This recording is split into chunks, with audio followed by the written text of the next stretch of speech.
Sugatan ang dalawang fire volunteer matapos kuyugin at bugbugin ng ilang residente sa gitna ng sunog sa Maynila.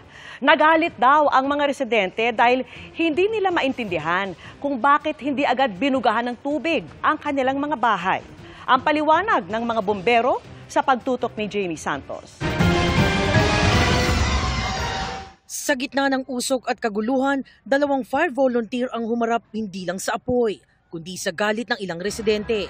Habang rumeresponde sa sunog sa barangay 650 Port Area, bigla na lang silang pinagtulungang bugbugin ng dalawang lalaki. Kwento ng isang fire volunteer, naghihintay lang daw sila noon ng supply ng tubig nang biglang paluin ng mabigat na bagay at sunod-sunod suntukin ang kanyang kasamahan. Habang abala siya sa pag-apula ng apoy, pinaulanan pa raw siya ng mura at binato pa ng timba mula sa ibaba. Sabi ng iba na, bumbay nyo na. Nagbumura. Yes po, nagbumura. Oh, wala kayong mga silbi. Nagpanimura. Basta lahat ng klaseng pagmumura. Yes po. Okay na sana yun. Okay lang yun, ma'am. Kasi normal na sa amin yun. Lalo't first responder nga po kami. Normal na po yun. Yung wala namang ganun din host.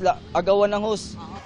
Paliwanag ng fire volunteer, hindi naman daw agad pagdating ay bugso agad ng tubig ang gagawin ng mga bumbero. May sistema raw sa bawat responde. Nakalatag muna at naiporma ang mga hose, tiniyak ang water source bago tuluyang magbomba ng tubig.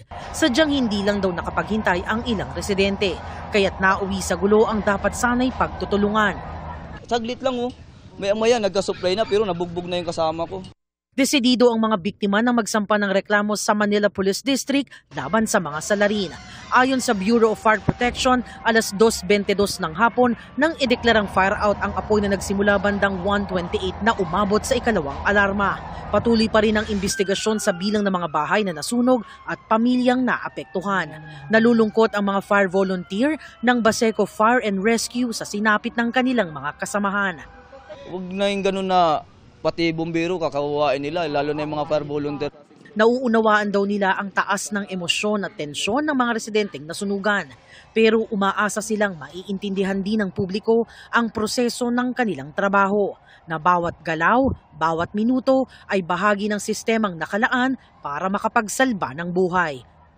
Para sa mga fire volunteer, hindi hadlang ang init, pagod o panganib dahil sa bawat sunog na kanilang nilalabanan, iisa lang ang kanilang layunin, ang makapagligtas ng buhay kahit kapalit sariling kaligtasan. Para sa GMA Integrated News, Jamie Santos, nakatutok 24 oras.